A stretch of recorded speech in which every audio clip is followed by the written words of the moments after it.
Ke informasi selanjutnya, pemirsa, permasalahan sampah di Kota Bandung seolah tak kunjung usai. Seperti halnya yang terjadi di TPS Bojongloa Kaler, Sukahaji, Kota Bandung, Jawa Barat. Tumpukan sampah dibiarkan menggunung bahkan berceceran ke jalan raya hingga menimbulkan bau tak sedap.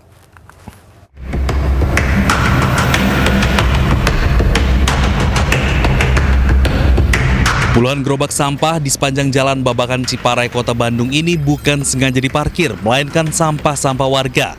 Tidak bisa masuk ke tempat pembuangan sementara atau TPS Bojongloa Kaler.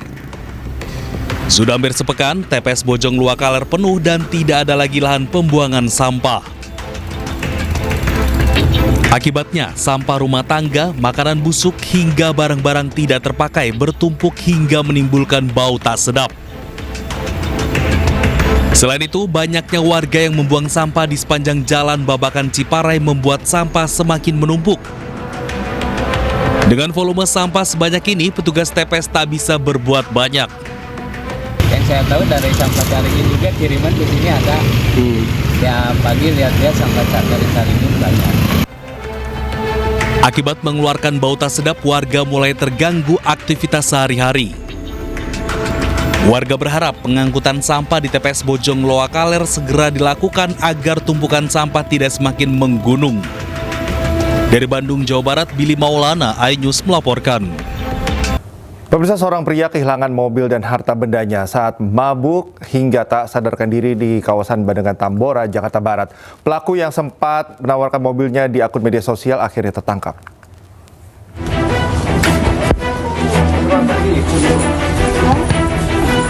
Sejumlah petugas Polsek Tambora menggerebek sebuah rumah kontrakan di kawasan Cengkareng, Jakarta Barat.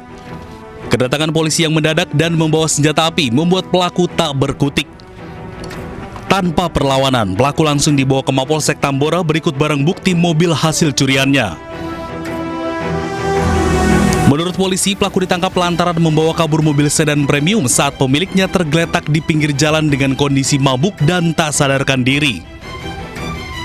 Pelaku bahkan sempat menawarkan mobil hasil curiannya melalui media sosial untuk keperluan lebaran. Minuman jamu intisari.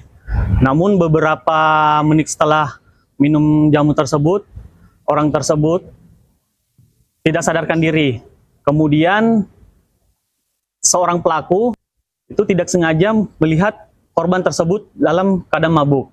Dan disitulah tersangka tersebut melakukan pencurian roda 4. Atas perbuatannya, pelaku dijerat pasal tentang pencurian dengan ancaman 7 tahun penjara. Dari Jakarta, Miftahul Ghani, iNews melaporkan.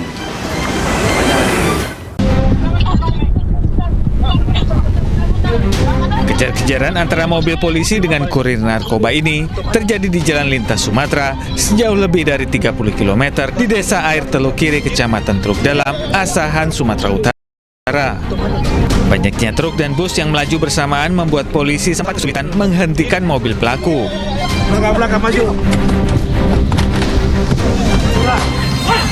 Petugas berhasil menghentikan mobil pelaku, namun saat hendak ditangkap, pelaku kembali berupaya kabur dengan menabrak petugas.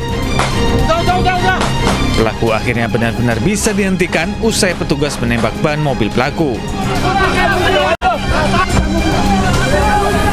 Dari penyergapan ini, polisi menangkap 2 pelaku beserta 80 kg sabu dan 50 butir pil ekstasi. Pelaku mengaku akan membawa narkotika ke kota Pekanbaru untuk selanjutnya dijemput pelaku lain untuk dibawa ke Jambi.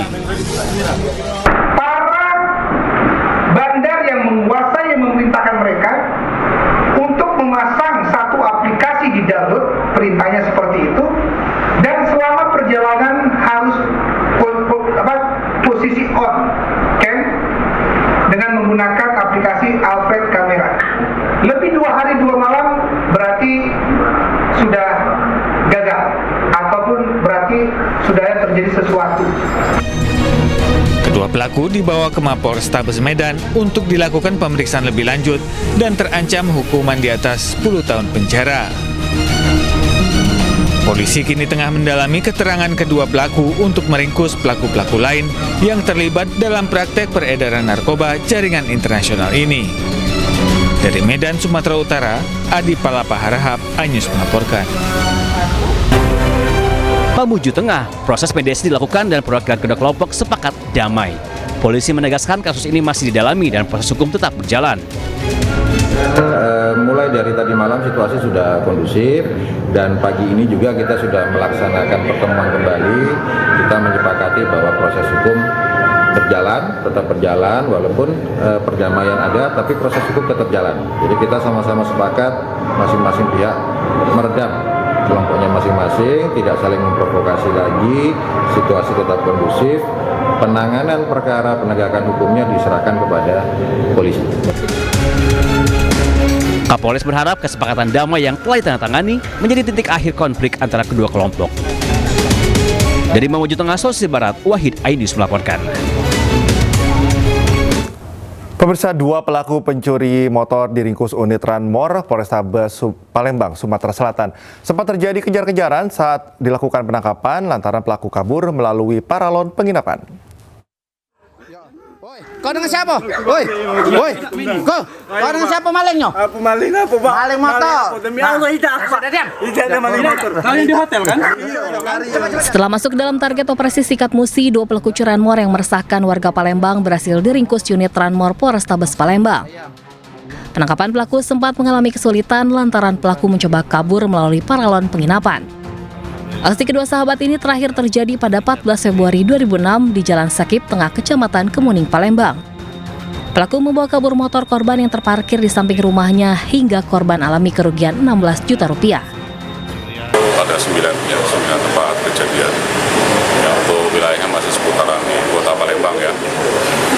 Kemudian untuk kedua pelaku tersebut ya salah satunya pernah ditahan ya dan sudah polis ya penerapan salah satu jadi karyawan. Atas perbuatannya pelaku dijerat dengan pasal pencurian dan pemberatan dengan ancaman hukuman 5 tahun penjara. Akibat sopir tertidur saat mengemudi, 2 bus Transjakarta saling bertabrakan di Jalan Layang Cipulir, Jakarta Selatan pada Senin pagi. Kecelakaan tersebut mengakibatkan 24 penumpang luka-luka, 2 diantaranya menderita patah tulang. Kebayoran Lama, Jakarta Selatan. Para penumpang bus Transjakarta berhamburan akibat tragedi kecelakaan tersebut. Bus yang terlibat kecelakaan ringsek di bagian depan. Para penumpang dirawat di 2 rumah sakit, yaitu RS Sari Asih Ciledug dan RS Bakti Mulia Slipi. 2 korban diantaranya mengalami patah tulang. Humas Transjakarta, Ayu Wardani, memohon maaf atas insiden kecelakaan yang melibatkan 2 bus Transjakarta di jalur koridor 13 Cipulir, Kebayoran Lama, Jakarta Selatan. Transjakarta memohon maaf yang sebesar-besarnya atas insiden kecelakaan yang melibatkan armada operator BMP 20263 dan MYS 17100 di koridor 13, tepatnya di ruas Swadharma arah Cipulir. Ya, fokus utama kami saat ini adalah memastikan keselamatan pelanggan. Tadi petugas juga langsung melakukan evakuasi cepat ke halte Cipulir dan pelanggan yang mengalami luka ringan telah mendapatkan penanganan. 21 pelanggan mendapatkan penanganan di Rumah Sakit Sari Asih dan 2 orang pelanggan lainnya mendapatkan penanganan di Rumah Sakit Bakti Asih. Ya, kami memastikan bahwa seluruh biaya ditanggung oleh Transjakarta dan operator. Dan untuk penyebab insiden ini tengah dalam proses investigasi mendalam. Transjakarta berkomitmen penuh untuk menangani situasi ini secara cepat dan profesional demi keamanan seluruh pelanggan. Dirlantas Polda Metro Jaya sudah melakukan olah tempat kejadian perkara. Dari hasil pemeriksaan, salah satu sopir mengakui tertidur saat mengemudi sehingga kendaraannya masuk jalur yang berlawanan dan terjadi tabrakan. Tim Liputan iNews melaporkan. Akibat sopir mengantuk jelang santap sahur, sebuah mobil menabrak seorang penjual nasi goreng di pinggir jalan di Kabupaten Jember, Jawa Timur. Korban tewas di lokasi kejadian dan warung korban juga hancur. Seorang emak-emak penjual nasi goreng di Jalan Gajah Mada, Jember, Jawa Timur tewas dengan kondisi luka di kepala. Korban tewas usai warungnya yang berada di pinggir jalan ditabrak mobil akibat sang sopir mengantuk. Suami korban tak kuasa menahan kesedihan memeluk erat jasad istrinya tersebut. Korban biasa berjualan nasi goreng di lokasi kejadian dengan suaminya hingga imsak. Polantas Resort Jember yang menerima laporan kemudian menuju lokasi untuk melakukan olah TKP dan mengamankan sang sopir. Diketahui mobil melaju dari arah kota Jember menuju arah Lumajang, tiba-tiba oleng ke kiri dan menabrak penjual nasi goreng hingga tewas. Terjadi laka di Jalan Gajah Mada antara penjual nasi goreng dan mobil Suzuki R3 yang dikendarai oleh saudara Ilmar. Yang bersangkutan dari arah timur, tujuannya untuk memeriksakan anggota keluarganya yang sedang sakit. Namun naas kami duga kuat mengantuk sehingga hilang kendali dan menumbur penjual nasi goreng yang ada di sisi selatan jalan. Kasus kecelakaan ini langsung ditangani jajaran Polantas Resort Jember dengan meminta keterangan saksi-saksi termasuk sopir. Pemirsa, jalan rusak dan berlubang kembali memakan korban. Seorang emak-emak pengendara sepeda motor terluka usai sepeda motornya menghantam lubang di Mustika Jaya, Kota Bekasi, Jawa Barat.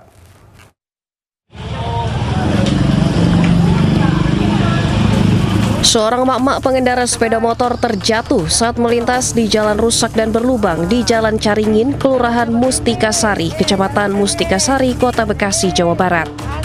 Tidak hanya mengalami luka, kendaraan korban juga rusak parah usai menghantam lubang. Ironisnya, sudah hampir 3 bulan dan kerap kali menimbulkan kecelakaan, namun hingga kini jalan rusak dan berlubang yang menghubungkan wilayah Kecamatan Mustika Jaya dengan Kecamatan Bantar Gebang dan Rawalumbu ini tak kunjung diperbaiki. Bahkan kedalamannya hampir mencapai 15 hingga 20 cm. Terakhir kapan? Kemarin terakhir. Kemarin.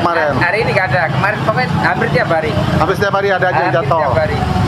Mungkin di akhir 2025 itu sudah ngalamin tampil rusak, benerin lagi, tampil lagi. Nah, untuk Januari itu mungkin sudah rusak parah. Tetapi masih belum dibenerin juga, baru gorong-gorongnya dulu. Kerusakan jalan di sejumlah ruas di wilayah Kota Bekasi ini sudah lama dikeluhkan warga.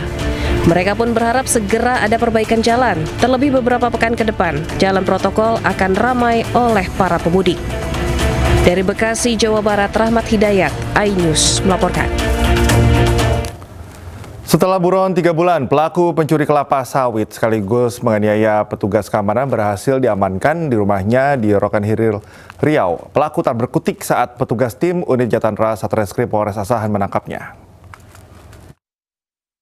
Polres duduk kooperatif ya.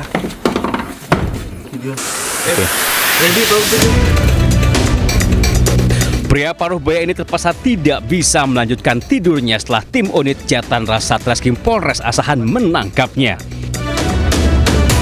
Ia tangkap di rumahnya di Desa Sungai Tapak, Kabupaten Rokan Hilir, Riau. Bukan tanpa alasan aparat kepolisian menangkapnya. Ia adalah buronan yang melakukan penganiayaan petugas keamanan di kebun kelapa sawit di Asahan, Sumatera Utara November lalu. Setelah hampir 3 bulan buron, aparat kepolisian akhirnya berhasil menangkapnya. Peristiwa berawal saat pelaku bersama teman-temannya mencuri kelapa sawit milik perusahaan perkebunan.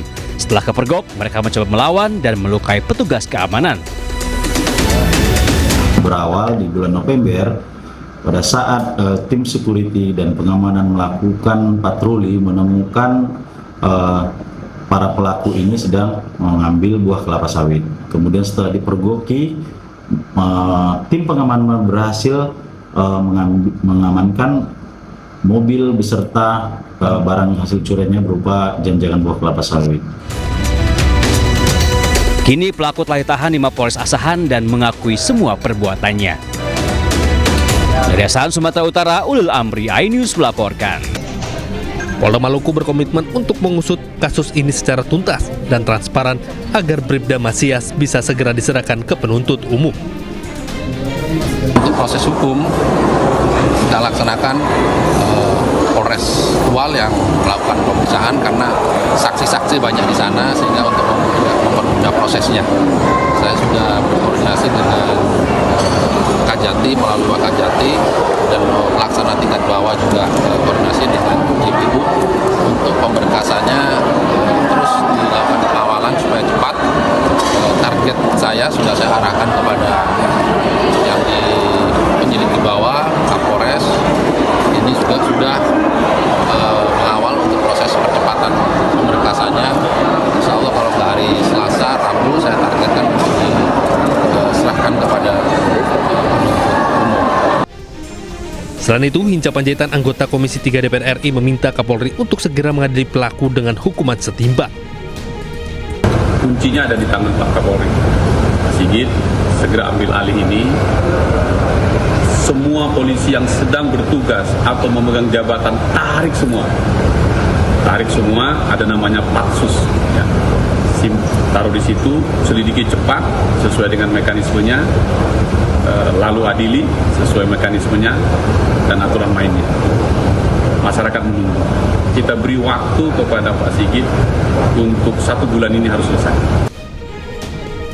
Sebelumnya, peristiwa penganiayaan terjadi pada Kamis 19 Februari. Korban bersama kakaknya yang menggunakan sepeda motor dituduh terlibat balap liar dan korban dipukul oleh oknum Brimob menggunakan helm di bagian kepala. Pukulan tersebut membuat korban jatuh tersungkur dan kehilangan kesadaran hingga dinyatakan meninggal dunia. Tim Liputan iNews melaporkan. Satu korban penganiayaan oknum anggota Brimob di Tual alami patah tangan dan dirujuk ke Ambon. Korban juga akan menjadi saksi dalam sidang etik Bribda Masya Siahaya. Korban kedua penganiayaan yang dilakukan Bribda Masya Siahaya dirujuk ke rumah sakit di Ambon. Korban alami patah tangan kanan akibat terpental dari sepeda motor, sehingga harus mendapatkan penanganan lebih lanjut. Selain itu, korban juga mengalami trauma. Korban adalah kakak dari siswa SMP yang meninggal dunia akibat dipukul di bagian kepala oleh Bribda Masya Siahaya dengan menggunakan helm. Setelah kondisinya membaik, korban akan menjadi saksi dalam sidang etik Bribda Masyas. Sementara itu, Kapolda Maluku Irjen Pol Dadang Hartanto berjanji akan menindak Bribda Masyas dan memastikan proses hukum secara transparan.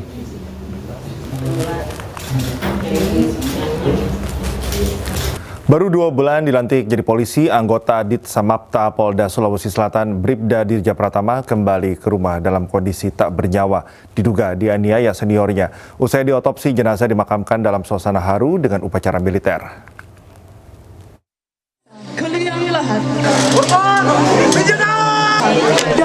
Ibu Bribda Dirja Pratama terduduk menangis di depan pusara, tak kuasa menahan kesedihan kehilangan putra kebanggaannya. Bahkan ia terpaksa dipapah keluarga saat upacara militer penghormatan terakhir.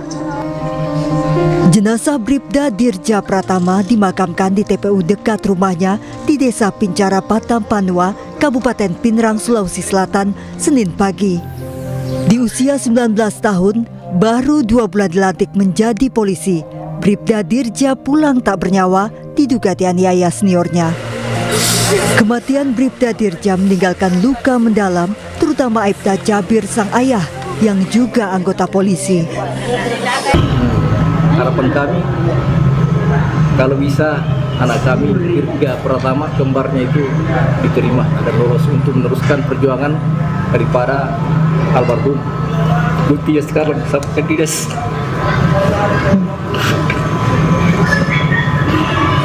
Kepada polisi di Indonesia. Bribda Dirja Pratama ditemukan tewas di asrama tergeletak di kamar komandan peletonnya dengan sejumlah luka lebam di bagian tubuhnya. 3 senior dan 3 rekan seangkatan korban diperiksa Propam Polda Sulawesi Selatan. Tim kontributor iNews melaporkan. Sebelumnya, ayah Bribda Dirja Pratama yang merupakan polisi aktif di Polres Pinrang menemukan dugaan penganiayaan dari darah yang keluar dari mulut korban dan sejumlah luka lebam. Bid Propam Polda Sulawesi Selatan memeriksa 3 senior korban dan 3 rekan satu angkatan untuk proses penyelidikan.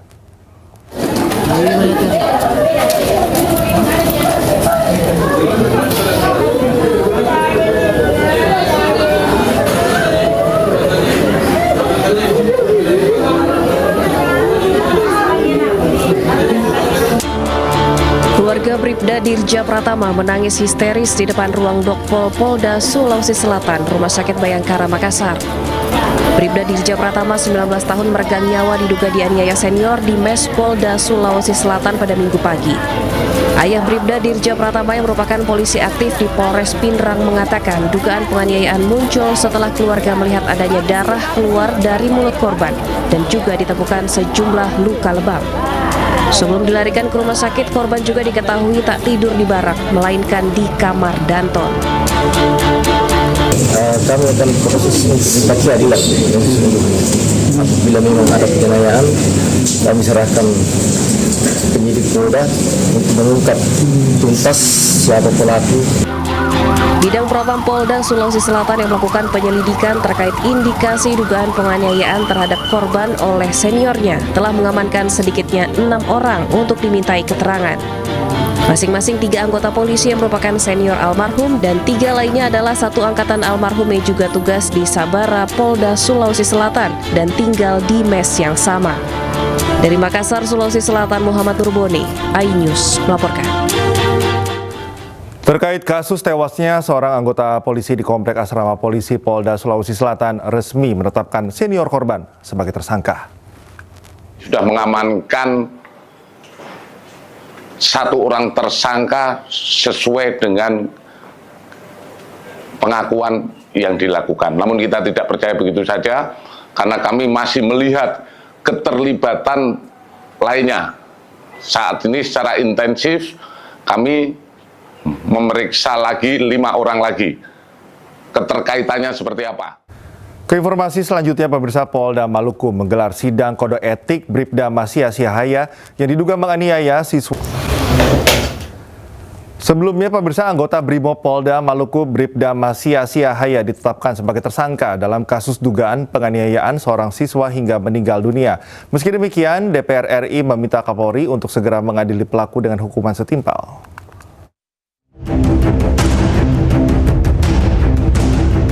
Anggota Brimob Polda Maluku, Bribda Masya Siahaya, ditetapkan sebagai tersangka dalam kasus dugaan penganiayaan terhadap seorang siswa madrasah yang berujung maut di Kota Tual. Bribda Masya Siahaya dijerat pasal pidana dan kode etik Polri. Proses hukum terhadap oknum Brimob tersebut terus berjalan. Tersangka telah diberangkatkan ke Polda Maluku untuk menjalani proses hukum dan etik.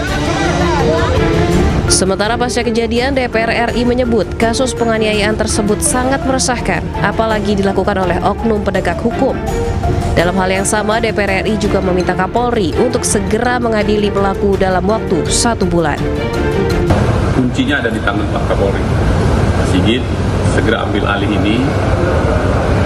Semua polisi yang sedang bertugas atau memegang jabatan tarik semua. Tarik semua, ada namanya Patsus. Ya. Taruh di situ, selidiki cepat sesuai dengan mekanismenya, lalu adili sesuai mekanismenya dan aturan mainnya. Masyarakat menunggu. Kita beri waktu kepada Pak Sigit untuk 1 bulan ini harus selesai. Sebelumnya, peristiwa penganiayaan terjadi pada Kamis 19 Februari. Korban bersama kakaknya yang menggunakan sepeda motor dituduh terlibat balap liar dan korban dipukul oleh oknum Brimob menggunakan helm di bagian kepala. Pukulan tersebut membuat korban jatuh tersungkur dan kehilangan kesadaran hingga dinyatakan meninggal dunia. Setelah kematian korban, warga dan keluarga yang emosi mendatangi markas Brimob. Mereka menuntut pelaku segera diproses hukum. Keluarga korban meminta hukuman setimpal karena pelaku diduga menganiaya anak di bawah umur hingga tewas. Dari Tual, Maluku, Juan Dasari, iNews melaporkan. Sementara itu, Kapolri Jenderal Listio Sigit Prabowo perintahkan kasus ini ditangani dengan tegas dan transparan. Kapolri juga menekankan pentingnya memberi rasa keadilan untuk keluarga korban. Saya kira saya sudah memerintahkan kepada Kapolda, Kadif Propam, ambil tindakan tegas, proses tuntas, beri rasa keadilan bagi keluarga korban. Dan saya minta informasinya, prosesnya transparan. Dan saya kira nanti secara teknis Pak Kadif Humas nanti akan sampaikan di event yang disiapkan. Juga kan udah jadi tersangka itu ada kemudian secara anggotanya ya, saya sudah perintahkan untuk diberikan tindak seberat-beratnya. Pemirsa, jenazah prajurit TNI AD yang gugur dalam penyerangan di Papua Tengah tiba di Kargo Bandara Sultan Hasanuddin, Makassar, Sulawesi Selatan. Kedatangan jenazah disambut tangis keluarga. Upacara militer menyambut kedatangan jenazah Serda Hamdani di Kargo Bandara Sultan Hasanuddin, Makassar pada Senin sore. Tangis istri dan keluarga pecah saat menyambut kedatangan almarhum. Serda Hamdani gugur dalam aksi penyerangan kelompok bersenjata di Pos Palang PT Kristalin Eka Lestari, Distrik Makimi Nabire, Papua Tengah. Selain Serda Hamdani, seorang warga sipil juga dilaporkan meninggal dunia dalam serangan tersebut. Usai serah terima, jenazah kemudian diberangkatkan menuju rumah duka di Dusun Pucak, Desa Pucak, Kecamatan Tompo Bulu, Kabupaten Maros, Sulawesi Selatan untuk disemayamkan sebelum dimakamkan.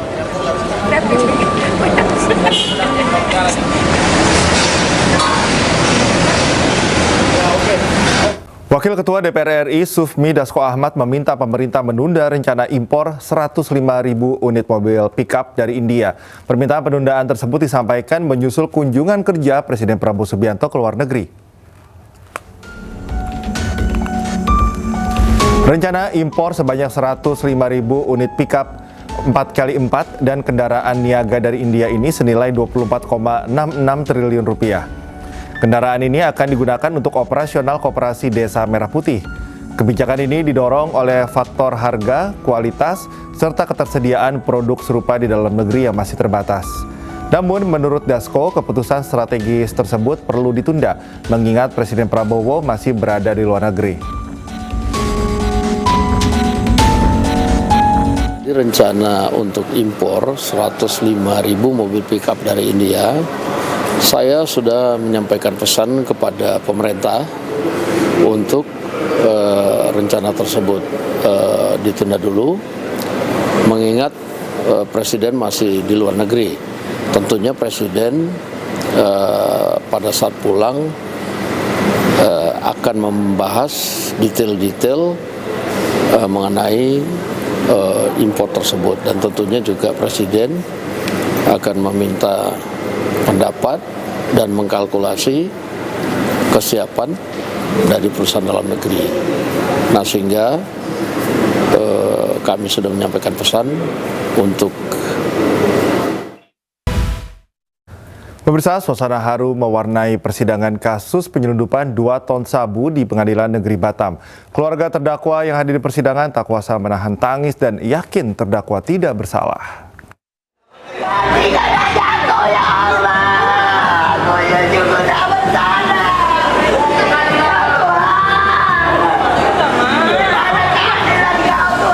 Isak tangis keluarga terdakwa Fandi Ramadan tak terbendung saat melihat terdakwa terkurung di balik jeruji besi.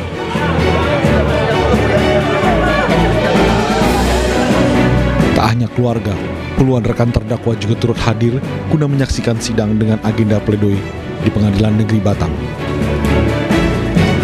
Atas tuntutan pidana mati dari jaksa penuntut umum, ibu kandung terdakwa yakin putranya tidak bersalah dan tidak terlibat dalam penyelundupan 2 ton sabu dari Thailand. Saya bilang sama anak saya, semangat keluar. Yang penting berdoa, kita tetap berusaha kemana pun kita cari keadilan ini. Fandi yang bekerja sebagai ABK pada kapal The Sea Dragon bersama 4 rekannya dan 2 WNA asal Thailand ditangkap di Selat Malaka pada Mei 2025 silam. Kapal tersebut kedapatan membawa narkotika jenis sabu seberat sekitar 2 ton yang disebut berasal dari jaringan sindikat narkoba internasional. Dari Batam, Kepulauan Riau, Gusti Yunosa, Hainews melaporkan. Beralih ke informasi lainnya, pemirsa, Roy Suryo, Rismon Sianipar, dan Dr. Tifa menjalani sidang lanjutan permohonan uji materi di Mahkamah Konstitusi. Mereka menggugat beberapa pasal, diantaranya pasal pencemaran nama baik dan Undang-Undang ITE. Hasil Holland Sianipar, mohon berdiri. Tetap berdiri sebentar. Kemudian duduk. Sidang perbaikan permohonan uji materi digelar di Mahkamah Konstitusi Jakarta. Para pemohon telah memperbaiki dan melengkapi berkas permohonan sesuai masukan hakim pada sidang sebelumnya. Pasal yang diuji yakni pasal pencemaran nama baik dalam KUHP, serta beberapa pasal dalam Undang-Undang ITE. Pasal-pasal ini juga yang sebelumnya digunakan menjerat Roy Suryo, Rismon Sianipar, dan Dr. Tifa dalam kasus ijazah Jokowi. Mudah-mudahan bermanfaat bagi kita semua. Selamat meminta pasal-pasal yang menersangkakan RRT itu dihapuskan terhadap 3 kelompok ini. Jadi kalaupun misalnya mereka kemudian dianggap katakanlah melakukan misalnya pencemaran nama baik dan lain sebagainya, jalurnya bukan pidana. Kita minta jalurnya perdata. Walaupun kita tidak mintakan ke MK, tapi for the future berharapnya begitu. Seperti Presiden Prancis ketika dituding bahwa istrinya laki-laki, dia menggugat orang per orang yang menyatakannya secara perdata, bukan secara pidana. Karena kami sampaikan tadi, kawan-kawan semua, yang namanya defamation law atau hukum pencemaran nama baik, itu di negara-negara lain itu sudah banyak dihapuskan. Di Amerika Serikat, mayoritas misalnya negara bagian sudah menghapuskan defamation law. Sehingga orang bisa bebas menyampaikan kritik. Kenapa?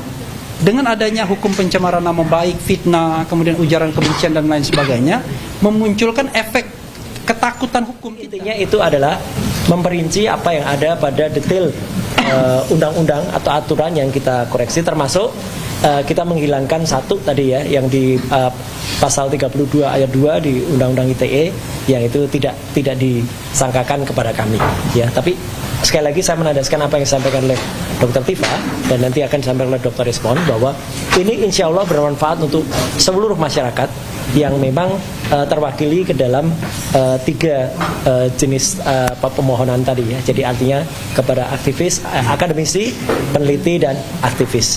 Jadi insya Allah Majelis Hakim Konstitusi akan bisa mempertimbangkan dengan baik ya, karena kami ada 10 petitum tadi yang dibacakan, dan semoga tidak yang terakhir ya. Kalau yang terakhir itu kan andai kata tidak diterima, memilih dengan sebaik. Pemirsa, Menteri Keuangan Purbaya Yudi Sadewa mengambil sikap tegas terkait pernyataan kontroversial yang disampaikan alumni LPDP Dwi Sasenitias. Postingan Dwi Sasenitias disebut dianggap menghina negara.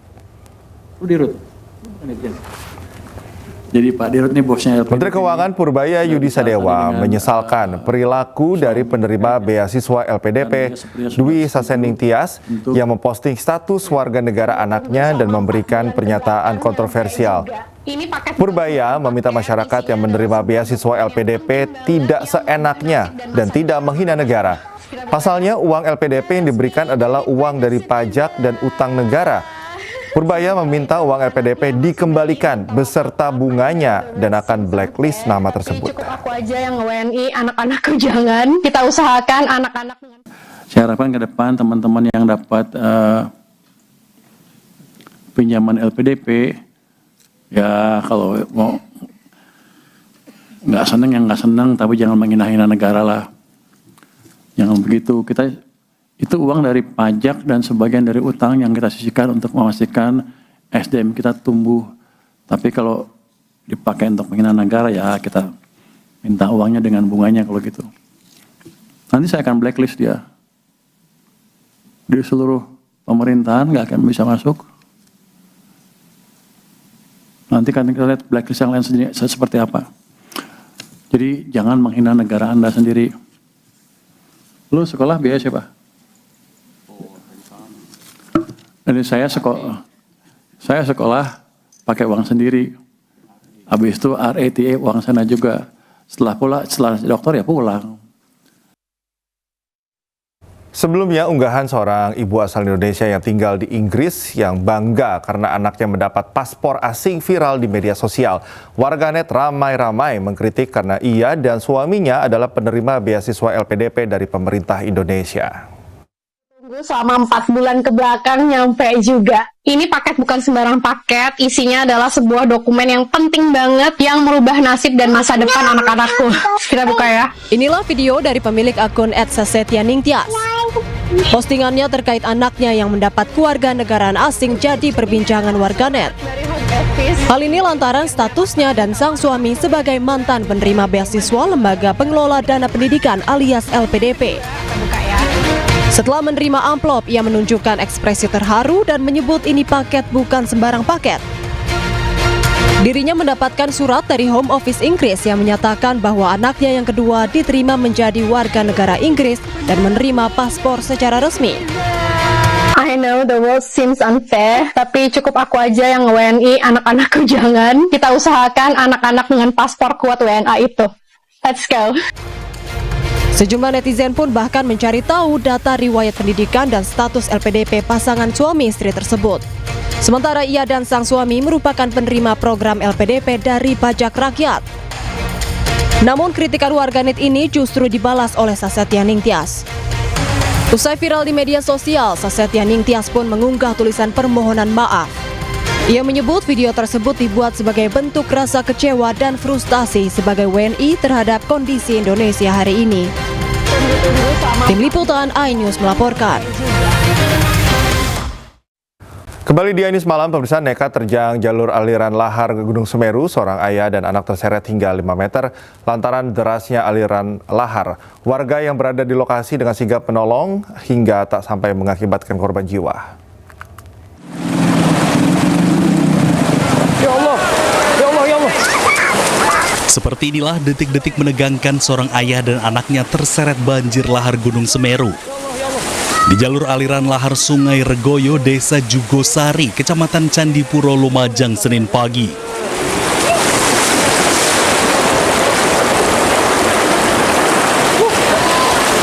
Keduanya berboncengan menggunakan sepeda motor nekat menerjang lajur aliran lahar yang masih deras untuk menuju ke sekolah di sisi seberang sungai.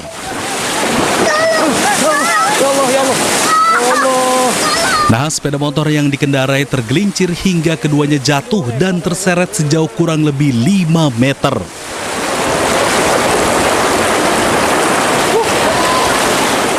Beruntung warga yang berada di lokasi dengan sigap menolong hingga keduanya selamat dan hanya mengalami luka lecet akibat tergores material banjir lahar berupa batu dan pasir.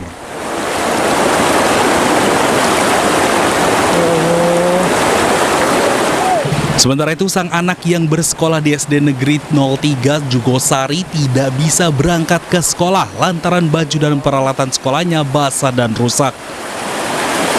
Ya nggak tahu ya, mungkin karena apesnya. Biasanya kan dilihat-lihat dulu biasanya. Ya itu kok langsung nyelonong. Langsung nyelonong? Iya. Padahal itu bawa anaknya mau sekolah itu ya? Itu sempat terseret berapa meter kira-kira, Pak? Ya kira-kira 5 meter lebih lah. 5 meter lebih ya? Ya. Tapi anaknya nggak apa-apa tadi, Pak?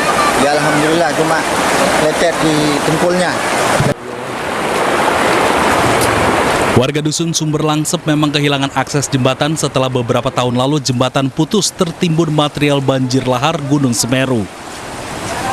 Akibatnya warga tidak punya pilihan lain karena jembatan tersebut memang menjadi akses satu-satunya. Dari Lumajang, Jawa Timur, Yayan Nugroho, iNews melaporkan. Kita ke Karawang, Jawa Barat, pemirsa. Memasuki hari keempat, banjir masih merendam desa Karangligar. Hingga saat ini ketinggian air mencapai 1 meter.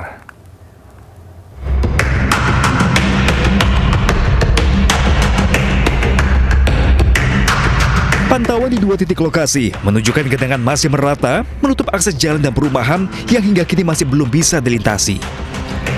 Meski mesin pompa penyedot air berkapasitas besar sudah dikerahkan di wilayah Sungai Citarum, namun belum mampu mengurangi debit air. Ketinggian air masih berkisar 1 meter. Begitu juga aliran listrik sejak Jumat pekan lalu hingga hari ini belum menyala, karena gardu listrik masih terendam banjir. Kondisi ini membuat mobilitas dan perekonomian warga pun lumpuh.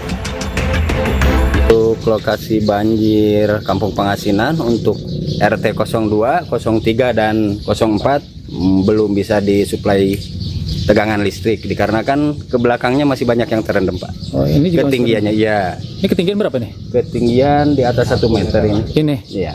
Jadi belum bisa dinyalakan bisa, dulu? Iya. Ini masih dipadamkan ini? Masih dipadamkan. Ini udah berapa lama nih dimadamkan?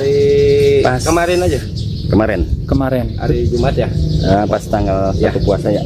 Enggak, waktu hari Jumat. Oh, hari Jumat. Hari Jumat langsung dipadamkan pas banjir pertama? Karena air lumayan cukup tinggi juga, cukup deras.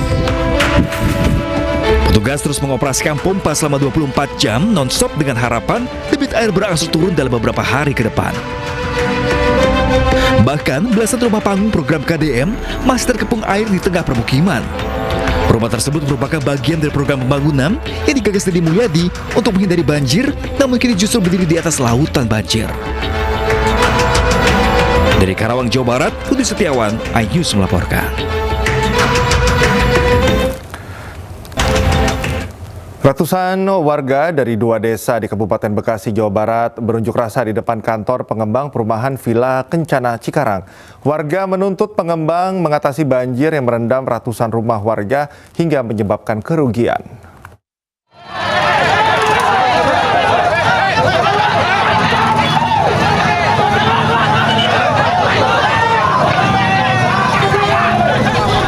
Kericuan terjadi saat ratusan warga mendatangi kantor pengembang perumahan Villa Kencana Cikarang, Jawa Barat.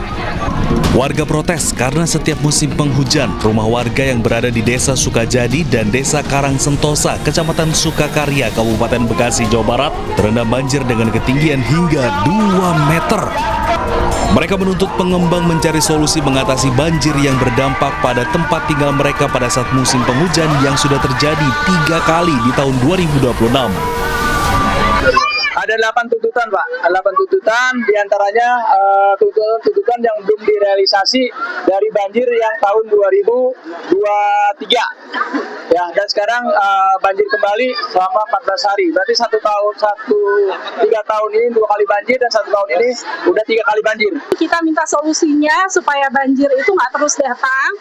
Karena setiap banjir, setiap hujan gede pasti kita was-was banjir, dan itu selalu airnya langsung naik, cepat naiknya tapi lama surutnya. Usai didemo warga, pihak perumahan Villa Kencana Cikarang menyatakan komitmen untuk memberikan kompensasi kepada warga yang berdampak banjir pada bulan Juni 2026 mendatang. Warga berharap komitmen tersebut tidak sekedar janji, melainkan langkah nyata dan berkelanjutan demi menjamin keamanan dan kelayakan tempat tinggal mereka. Dari Kabupaten Bekasi, Jawa Barat, Didit Junaidi, iNews melaporkan. Pemirsa, Komisi 3 DPR RI meminta Polres Sukabumi usut kasus remaja yang diduga dianiaya ibu tirinya hingga tewas. Kasus resmi naik ke penyidikan setelah ditemukan alat bukti dugaan tindak pidana kekerasan.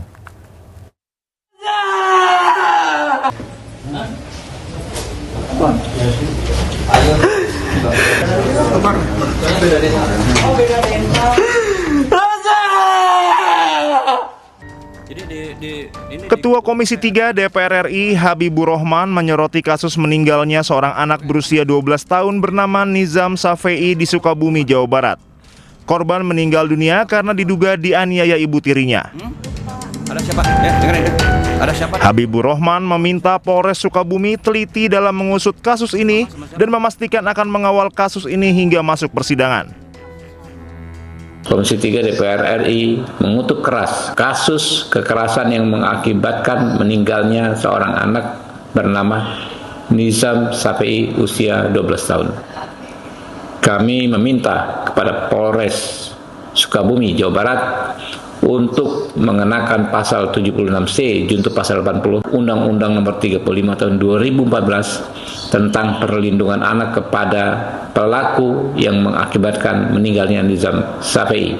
Ancaman hukumannya dalam pasal ini adalah 15 tahun penjara. Kami juga meminta kepada Polres selaku penyidik untuk memeriksa dengan teliti apakah perbuatan yang dilakukan terhadap adik Nizam ini berkelanjutan atau tidak. Kalau berkelanjutan, maka hal tersebut akan menjadi pemberat bagi si pelaku penganiayaan yang mengakibatkan meninggalnya Nizam Safei. Kami akan terus kawal kasus ini sampai ke persidangan agar almarhum dan keluarganya bisa mendapatkan keadilan.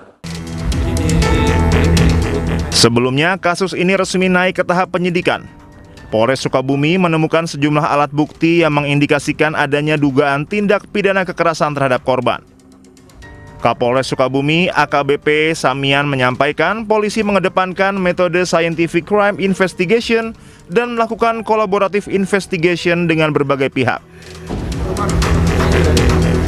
Perkara sudah kita naikkan pada tingkat penyidikan karena kita sudah menemukan beberapa alat bukti yang tentunya bisa kita yakini ini ada peristiwa pidana, yaitu saudari PR, kita sudah melakukan PAI, kemudian kita sudah naikkan sidik, dan kita saat ini sedang mendalami dalam berita acara pemeriksaan yang tentunya kita tidak gegabah. Kita akan cek semua alibi, sedangkan hasil dari otopsi sendiri kita masih menunggu dari ahli forensik yang tentunya nanti akan mendukung pembuktian kita. Terkait ibu tiri korban berinisial TR yang ramai diperbincangkan, Kapolres Sukabumi memastikan yang bersangkutan telah diperiksa. Polisi masih mengusut kasus ini. Belum ada tersangka yang ditetapkan. 16 saksi dan ahli pidana diperiksa dalam mengusut kasus tersebut. Dari Sukabumi, Jawa Barat, Budi Setiawan, iNews melaporkan.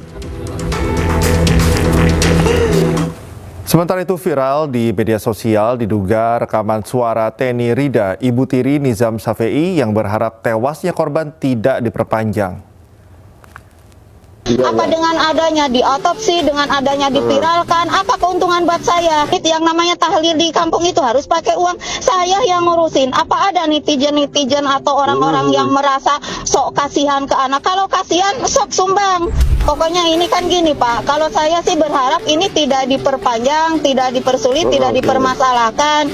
Toh anak saya kan sudah hilang, sudah tidak ada, saya berduka ini. Apa dengan adanya diotopsi, dengan adanya dipiralkan, apa keuntungan buat saya? Anak tidak bisa hidup lagi, anak sekarang dikuburkan di Pulasara harus pakai duit. Ada tidak sih yang membantu saya kan gitu?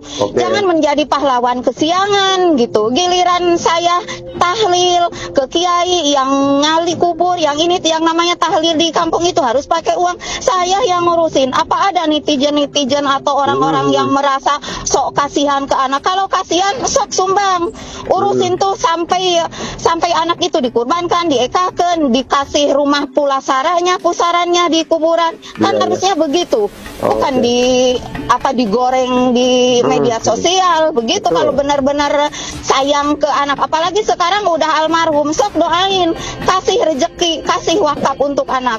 Ini takdirnya anak saya sudah sampai di sini. Jangan sampai ada yang merasa dirugikan, apalagi sampai ada yang menjadi korban pidana ini itu. Tidak ada, anak meninggal ini takdirnya dan ini karena anaknya, itu aja. Pemirsa, ayah korban serta kakek korban sangat menyesalkan perilaku pelaku terhadap korban. Selain itu, ayah korban menyebut ini merupakan penganiayaan kedua yang dilakukan pelaku terhadap korban. Sementara kakek korban menyebut akan terus mengawal kasus dan berharap pelaku mendapat hukuman setimpal. Berantem sama anak itu dan akhirnya yang disiksa itu anak saya. Disiksanya jauh, jadi anak saya dibawa dulu. Jadi jauh dari rumah, dibawa keluar rumah. Pas dibawa ke itu kan ada makam. Ada jalan ke sana, tidak ada pemukiman, nah disiksanya di situ anak saya. Dan setelah itu saya datang ke Polsek Jampang Kulon sambil anak saya dibawa. Waktu itu tekniknya masih Pariki ya. Pariki itu seorang teknik waktu itu melihat kondisi anak saya sampai nangis.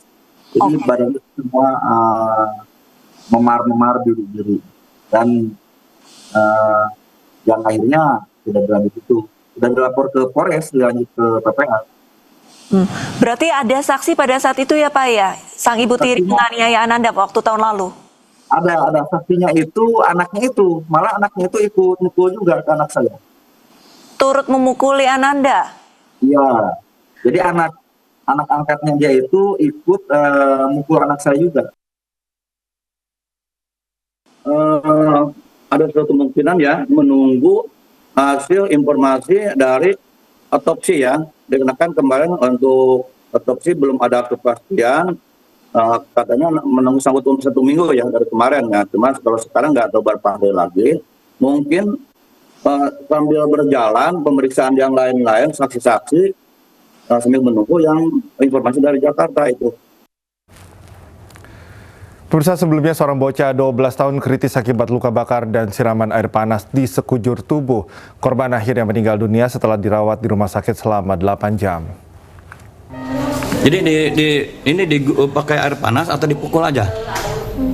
Sebor. Ya? Pakai air panas? Dipukul? Yang pertama dipukul mana? Buka. Yang pertama dipukul mana? Ada siapa? Dengerin. Ada siapa di situ? Seorang bocah 12 tahun kritis dan harus dirawat di rumah sakit setelah dianiaya ibu tirinya. Sekujur tubuh korban dipenuhi dengan luka bakar dan luka bekas siraman air panas. Naas setelah dirawat selama 8 jam, korban akhirnya meninggal dunia. Panas ya. Ayah korban tak kuasa menahan tangis kehilangan anak pertamanya secara tragis.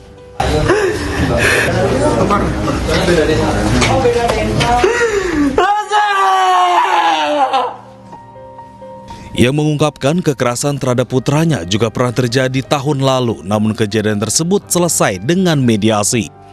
Terjadi ya. Dan sebelumnya juga dulu pernah terjadi penganiayaan.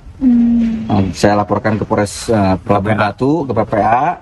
Kemudian istri saya datang mohon sujud ke saya dan akhirnya saya minta saran ke Pak Haji Isep, dan Pak Haji Isep tidak ada salahnya Jang memaafkan seseorang sepatu dia berubah untuk ke depan. Dibikinkan surat pernyataan, dibikinkan video pernyataan, dan sebetulnya laporannya itu pun belum dicabut sampai saat di Polres. Tahun berapa itu, Pak? Itu setahun yang lalu, kelas 6 SD, sekarang kelas 1. Hingga kini polisi telah memeriksa 16 saksi dan melakukan otopsi untuk mengetahui penyebab kematian korban. Pemirsa, Komisi 3 DPR RI meminta Polres Sukabumi usut kasus remaja yang diduga dianiaya ibu tirinya hingga tewas. Kasus resmi naik ke penyidikan setelah ditemukan alat bukti dugaan tindak pidana kekerasan.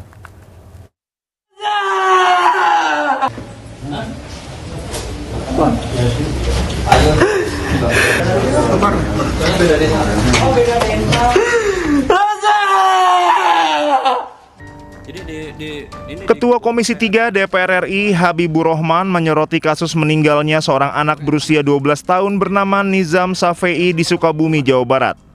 Korban meninggal dunia karena diduga dianiaya ibu tirinya. Ada siapa? Dengerin.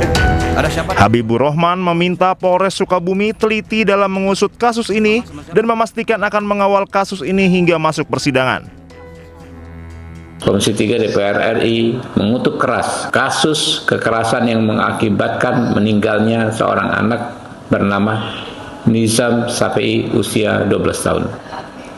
Kami meminta kepada Polres Sukabumi, Jawa Barat untuk mengenakan pasal 76C junto pasal 80 Undang-Undang Nomor 35 Tahun 2014 tentang perlindungan anak kepada pelaku yang mengakibatkan meninggalnya Nizam Safei.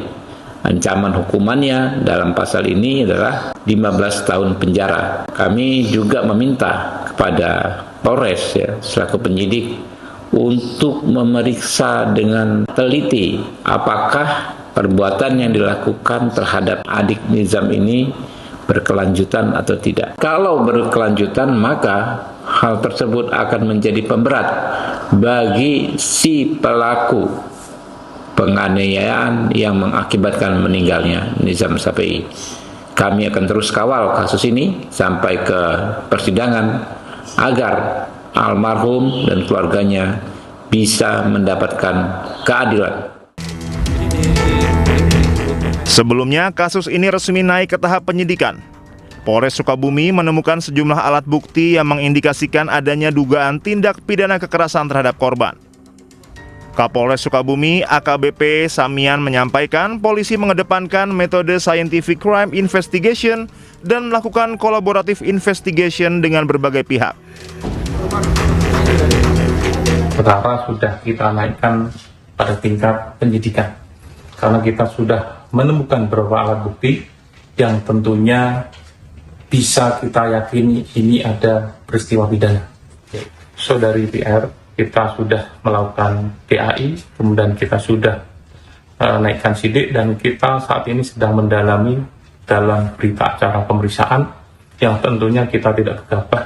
Yang kita akan cek semua alibi. Sedangkan hasil dari otopsi sendiri kita masih menunggu dari ahli forensik yang tentunya nanti akan mendukung pembuktian kita. Terkait ibu tiri korban berinisial TR yang ramai diperbincangkan, Kapolres Sukabumi memastikan yang bersangkutan telah diperiksa. Polisi masih mengusut kasus ini. Belum ada tersangka yang ditetapkan. 16 saksi dan ahli pidana diperiksa dalam mengusut kasus tersebut. Dari Sukabumi, Jawa Barat, Budi Setiawan, iNews melaporkan. Sementara itu viral di media sosial diduga rekaman suara Teni Rida, ibu tiri Nizam Safei yang berharap tewasnya korban tidak diperpanjang. Apa dengan adanya diotopsi, dengan adanya dipiralkan, apa keuntungan buat saya? Yang namanya tahlil di kampung itu harus pakai uang, saya yang ngurusin. Apa ada netizen atau orang-orang yang merasa sok kasihan ke anak? Kalau kasihan, sok sumbang. Pokoknya ini kan gini Pak, kalau saya sih berharap ini tidak diperpanjang, tidak dipersulit, tidak dipermasalahkan.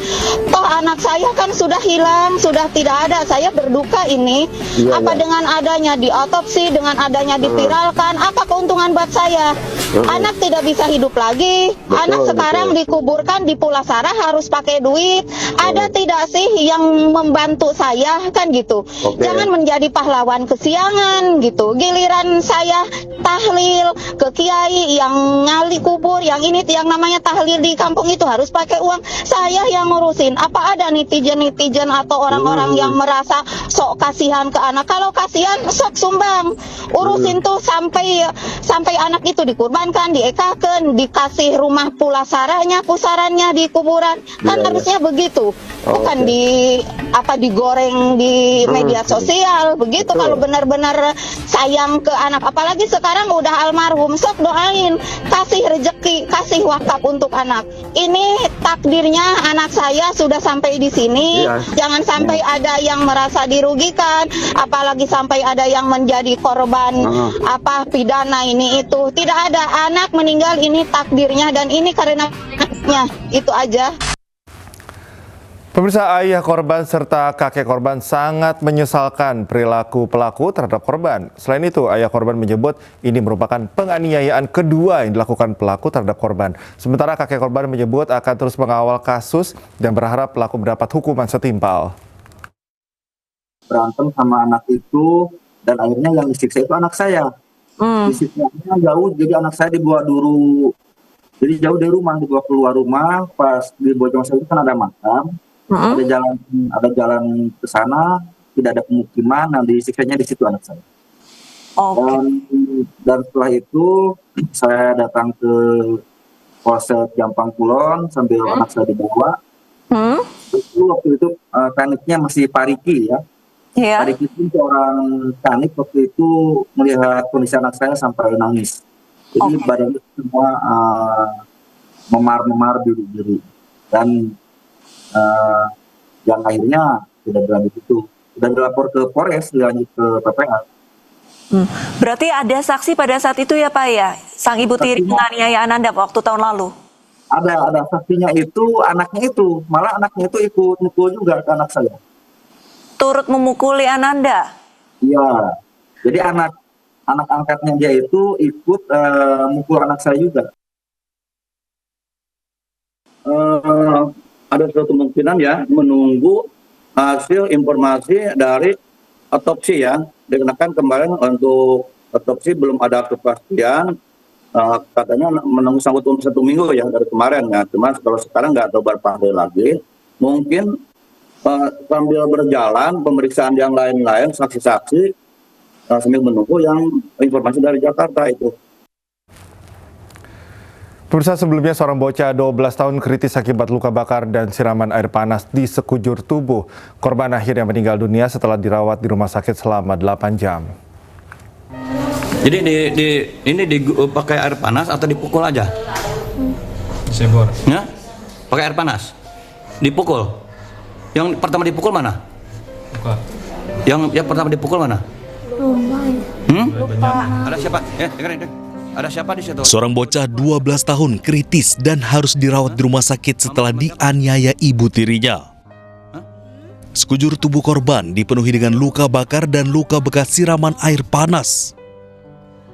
Naas setelah dirawat selama 8 jam, korban akhirnya meninggal dunia. Panas ya. Ayah korban tak kuasa menahan tangis kehilangan anak pertamanya secara tragis.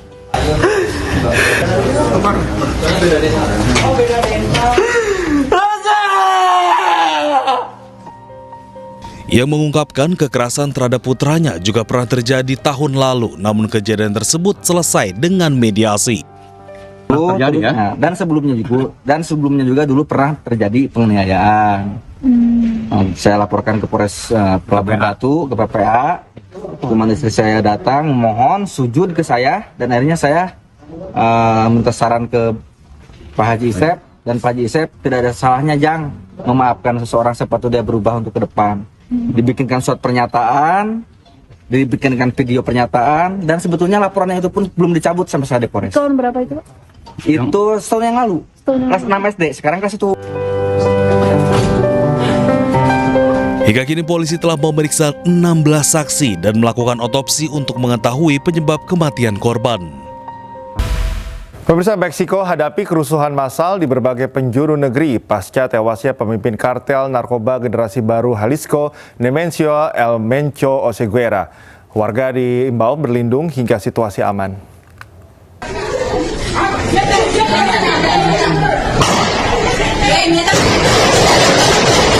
Gelombang kekerasan bermunculan di Meksiko usai pemimpin kartel narkoba Nemesio El Mencho Oseguera tewas dibunuh dalam operasi senyap tentara Meksiko.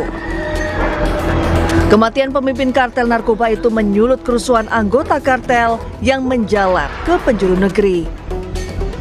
Anggota kartel generasi baru Jalisco memblokir lebih dari 20 ruas jalan di Jalisco menggunakan kendaraan-kendaraan yang dibakar. Selain membakar kendaraan, pom bensin di pusat kota dan permukiman juga turut jadi sasaran. Bentrokan bersenjata antara anggota kartel dan pasukan keamanan federal juga terjadi di jalanan.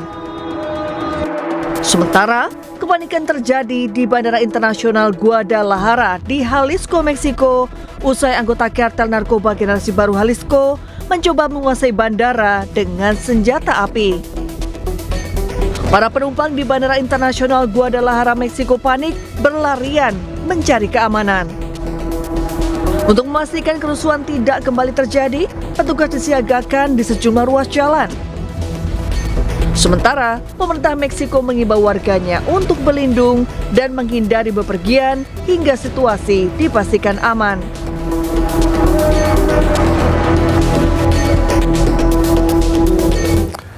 Kota dikepung, bangunan dan kendaraan dibakar saat Puerto Vallarta lumpuh setelah bos narkoba terbesar Meksiko